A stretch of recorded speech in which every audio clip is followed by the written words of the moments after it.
Okay, så nu vil jeg forklare mit budget og de tanker, jeg har gjort omkring det. Så hvis jeg lige kan starte med at vise hele mit budget her til jer, så ser det sådan her ud. Og jeg har valgt case 4. Ja, sådan her ser det ud, sådan helt overordnet set. Og jeg skal forklare lidt om min løn og hvad jeg har valgt der. Og der har jeg valgt at få et arbejde i BR. Og måske er det også en god idé at sige, at jeg har valgt case 4. Som omhandler, at man skal tage i den situation, man er i lige nu. Og jeg har valgt, at jeg gerne vil arbejde i BR som ungarbejder. De leder efter en på 10 timer og for ca. 80 kroner i timen plus tillæg. Og der har jeg regnet ud, at der vil jeg få omkring 4700. Ja. Og så vil jeg søge efter SU'en, og det vil jeg få 1100 ud af. Og så vil jeg også kunne få noget boligstøtte, der vil ligge på omkring de 600, hvilket vil give i indtægter 6.411 kroner. Så har jeg fundet et kollegieværelse på Albertslund Gymnasiet i Sønderborg. Det ligger nede ved havnen. Og der ser det sådan her ud. Der. Og der er lige nogle lidt. Der er også det her billede. Ja. Og det er ligesom sådan det man har, og så et badeværelse til.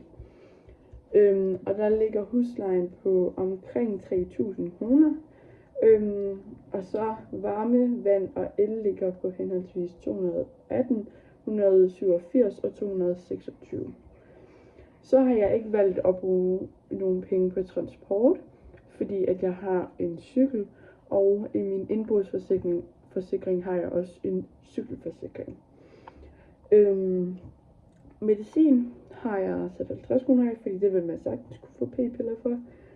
Mobil og streaming har jeg fundet et abonnement til 200 og internet 130 kroner.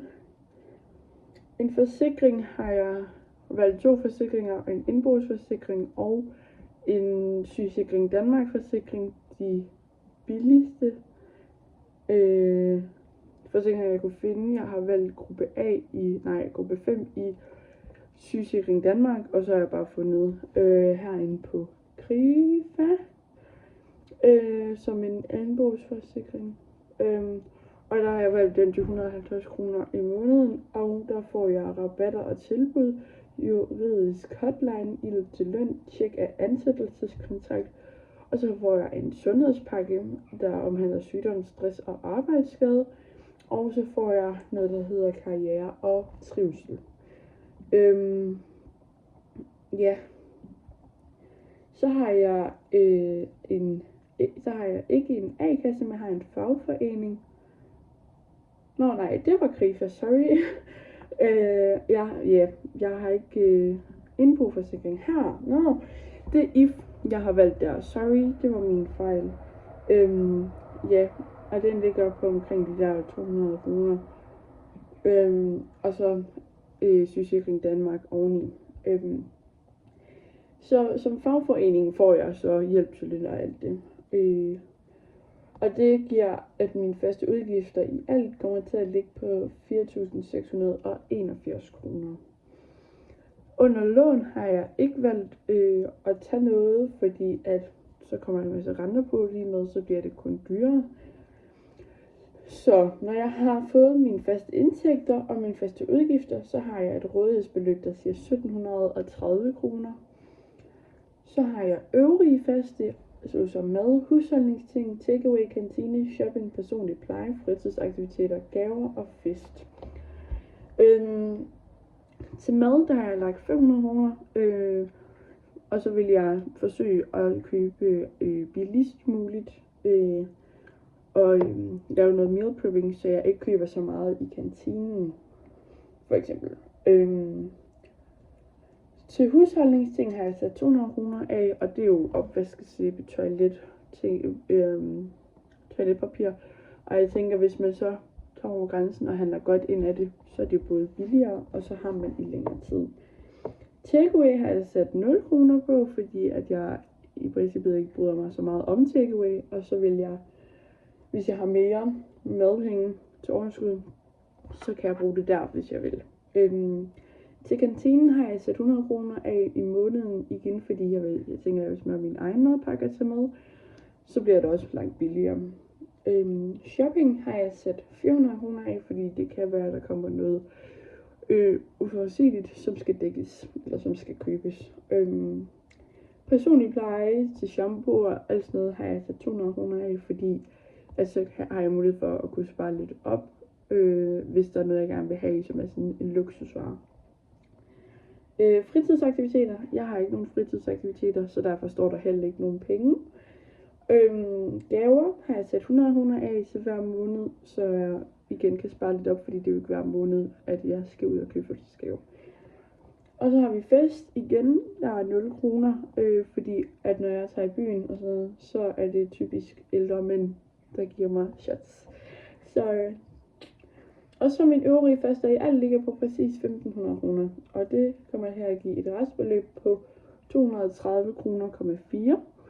Og de penge vil jeg så tilsætte min opsparing, så jeg stadigvæk har mulighed for at spare lidt op. Og på min nuværende opsparing har jeg 59.880. Og efter, nu skal jeg lige tænke mig om, 12 måneder, så vil jeg have 52.644,8 kroner stående. Hvis ikke jeg bruger noget. Men det kan jo sagtens ske, at jeg kommer til at bruge noget af opsparingen, fordi der kommer noget uventet.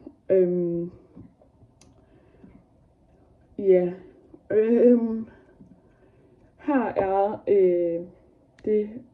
Nu skal jeg lige se her. Her er det streaming og telefonabonnement, jeg har valgt. 130 kroner bagefter. Ikke bagefter. Jeg ved ikke, hvad jeg vil sige. 129 de første 3 måneder, men jeg har valgt at gå med 129 alle 12 måneder, fordi at alt andet vil være lidt for kompliceret, og så vil mit budget ikke række, så jeg har ikke snydt, men jeg har modificeret lidt. Så ja, det var egentlig det.